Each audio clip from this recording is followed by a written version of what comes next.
Bonjour et bienvenue sur Repérage, la chaîne de géographie pour les collégiens et les lycéens, pour ce nouvel épisode intitulé Une petite géopolitique de l'Antarctique.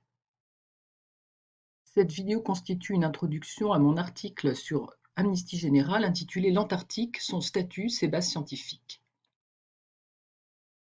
Cette carte nous permet de visualiser la configuration de cet immense continent centré sur le pôle sud. L'Antarctique représente 14 millions de kilomètres carrés. À titre de comparaison, la superficie de la Russie, qui est le premier pays au monde, est de 17 millions de kilomètres carrés, celle du Canada, qui est le deuxième par la taille, de 10 millions de kilomètres carrés. Donc l'Antarctique, c'est un continent de glace dont la superficie se situe entre celle du Canada et celle de la Russie. Deuxième remarque, cette projection est une projection polaire. Centrée sur le pôle sud, ici, on ne peut donc pas y indiquer le nord. Pour se repérer, on se repère par rapport au méridien, et notamment celui-ci qui représente le méridien de Greenwich. C'est en général comme ça qu'on oriente la carte de l'Antarctique. Ce qu'on voit sur cette carte, ce sont les continents qui se situent autour, donc les pays riverains qui sont néanmoins situés extrêmement loin de ce continent antarctique, l'Afrique du Sud ici, la pointe sud de l'Amérique avec l'Argentine, le Chili, on a ici le Cap Horn, l'Australie et la Nouvelle-Zélande.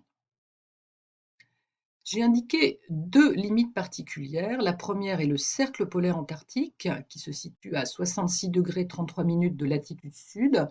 À l'intérieur de cette zone, on connaît le phénomène de la nuit polaire pendant l'hiver, c'est-à-dire, comme c'est en hémisphère sud, en juillet-août. À l'inverse, vous avez ici le 60e degré de latitude sud, qui est la limite qui concerne un traité signé en 1959 concernant le statut de l'Antarctique. Sur cette carte, nous avons un peu zoomé sur l'Antarctique. Nous retrouvons ici le cercle polaire antarctique. Et nous avons indiqué sur cette carte 4 bases scientifiques importantes. La base du Mont d'Urville qui est française, la base Amundsen-Scott qui est américaine, qui se situe juste au niveau du pôle sud, une base à l'est de l'Antarctique dans la partie la plus élevée, la base Vostok, qui est une base successivement soviétique puis russe, et enfin une base coréenne de Corée du Sud, la base Sejong. Les différentes couleurs de cette carte correspondent à l'état qu'on retrouve. Donc, ce qui est en bleu ici correspond à l'Inland Sea, c'est-à-dire une calotte glaciaire qui fait jusqu'à 3000 mètres d'épaisseur. À l'inverse, ce bleu clair au fond de la mer de Ross, c'est une barrière de glace. En fait, c'est le glacier qui est tombé dans la mer, mais qui ne s'est pas encore détaché du continent. Enfin, ce qui est en rouge correspond à la terre qui est à nu en période estivale. Historiquement, c'est le Français Dumont d'Urville, en 1840, qui a touché l'Antarctique, ici, en terre Adélie, et a pris possession de cette terre au nom de la France. La conquête du pôle Sud remonte à 1911. Deux expéditions concurrentes, celle du Norvégien Amundsen, celle du Britannique Scott, partent de la mer de Ross. Le Norvégien atteint le pôle Sud le premier, en décembre 1911, le Britannique Scott en janvier 1912, mais il meurt au retour. Voilà pourquoi les Américains ont décidé au pôle Sud de mettre en place une base scientifique et ils l'ont baptisée Amundsen Scott.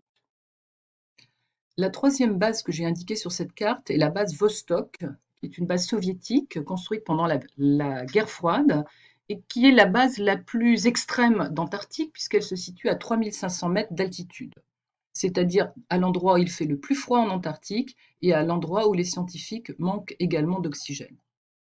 Enfin, j'ai choisi de rajouter la base Sejong de Corée du Sud qui se situe sur l'île de Roi-George ici, petite île sur laquelle se trouvent de nombreuses bases scientifiques d'autres nations, brésiliennes, chiliennes, argentines notamment, et chinoises, pour montrer que l'intérêt pour l'Antarctique n'est plus un intérêt d'explorateurs, ce qui était le cas au 19e et au début du 20e, un intérêt dans la rivalité américano-soviétique pendant la guerre froide, mais quelque chose qui intéresse de nombreuses nations dans ce monde mondialisé d'aujourd'hui. L'impulsion initiale de la création de bases scientifiques a été liée à l'année géophysique internationale 1957-1958. 12 pays se sont intéressés à implanter des bases scientifiques en Antarctique, suivis aujourd'hui par de très nombreux autres. On retrouvera beaucoup d'autres informations dans l'article sur Amnesty Générale. Et je vous dis à bientôt pour une nouvelle vidéo sur Repérage, la chaîne de géographie pour les collégiens et les lycéens.